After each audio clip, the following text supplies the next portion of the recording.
कुछ थोड़ा शांत हो जाओ।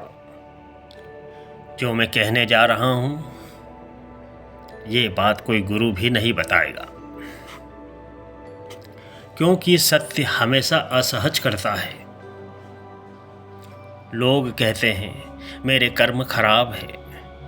मैं कहता हूँ तुम होश में नहीं हो। कर्म खराब नहीं होता, कर्म अंधा नहीं होता, कर्म तुम्हें पकड़ने नहीं आता, तुम खुद कर्म पर चढ़ जाते हो। अगर कर्म सजा देता होता तो सबसे ज़्यादा धार्मिक लोग शांत क्यों होते? यह जरूरी नहीं कि जो पूजा में डूबे रहते हैं कोई उन्हें तकलीफ नहीं होती, क्योंकि नींद में किया गया पुण्य पाप से ज़्यादा खतरनाक होता है। समझ में आया? कर्म नहीं, अचेतना। तुम सोचते हो मैंने क्या गलत किया। गलती कर्म में नहीं थी, गलती होश की अनुपस्थिति में थी।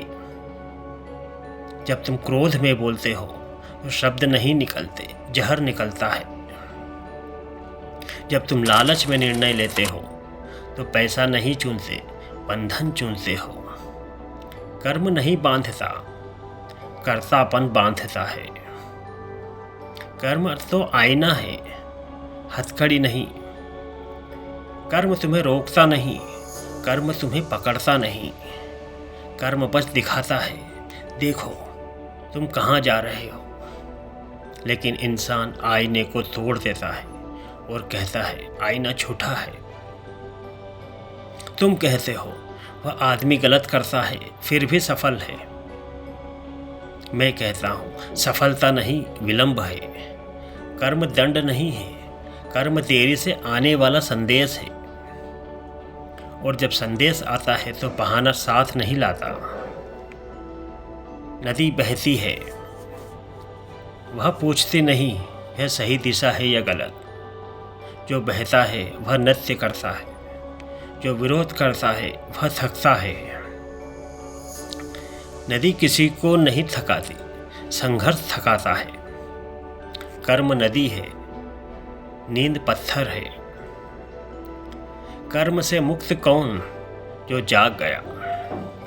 ध्यान में कर्ता मर जाता है, और जहाँ कर्ता नहीं वहाँ कर्म कैसे होगा?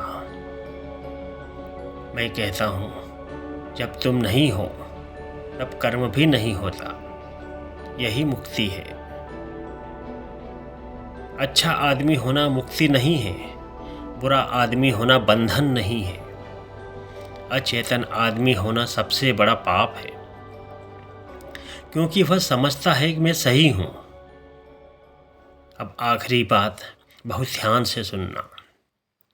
कर्म कभी किसी को नहीं चढ़ाता, नींद चढ़ाती है, अहंकार चढ़ाता है।